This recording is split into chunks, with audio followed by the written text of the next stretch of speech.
The Battle at the Falls was recently held at the Gale Center in Niagara Falls. It was an international showcase for women's wrestling, but more importantly, an effort to draw attention to the plight of the sport as it struggles to stay alive in the Olympics past Rio 2016.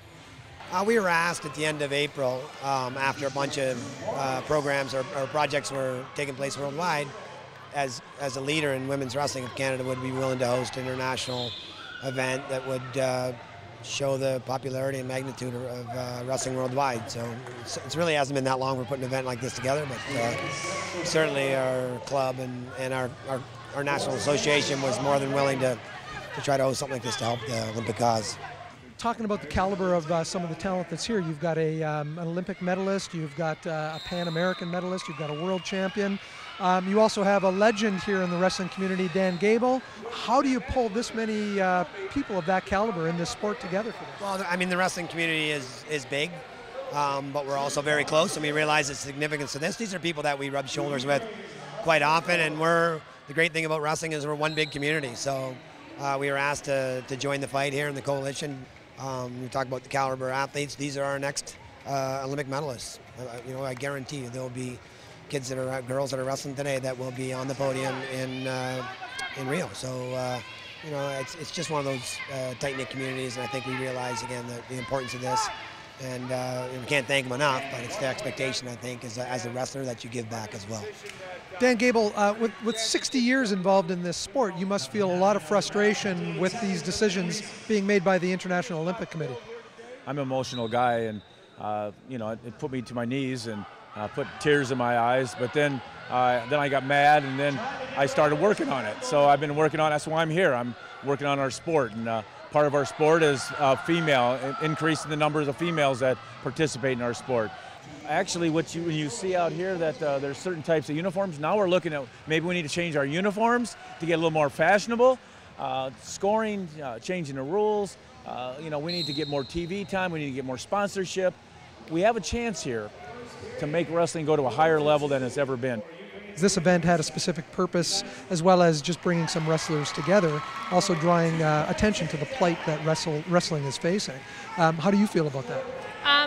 Wrestling is definitely in my blood. As a family, my dad was a 56 and 60 Olympian, and my sister wrestled, and so it's a whole family thing. And so with that, I want to show my love for the sport to all these other people. And so this event is so important for us to showcase not only just wrestling, but women's wrestling.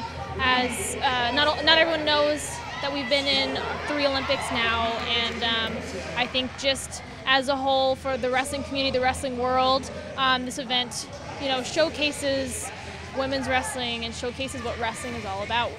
The Niagara Falls Showcase was the first official event for Beamsville native and Olympic medalist Tanya Verbeek in her new role with Wrestling Canada. I am considered talent identification coach throughout all Canada. So focusing on different age groups from high school to university, targeting athletes that marking them as high performance, helping them direct them into keeping them informed of our program and getting them on track so we can make sure that we have continued success in Canada. So where do you see this taking you? You're going to be traveling a lot across the country. Yeah, definitely traveling across the country, going on tours with them internationally. So I'm really excited. It's going to be able to work with a variety of athletes and age groups.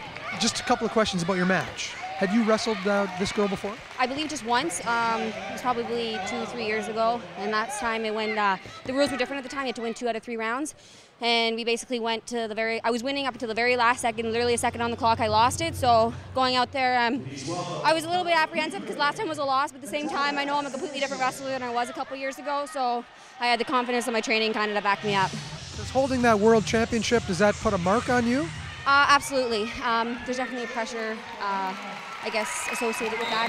Something you dream about and you work for your whole life, and when it happens, it's amazing. And then the next day, you're no longer the world champion. It's starting from scratch again, working your way up. So all year, I've just been focused on the next world championship. And I know I got a mark on my back, but everybody else has a mark on their back, and I'm chasing them too. So.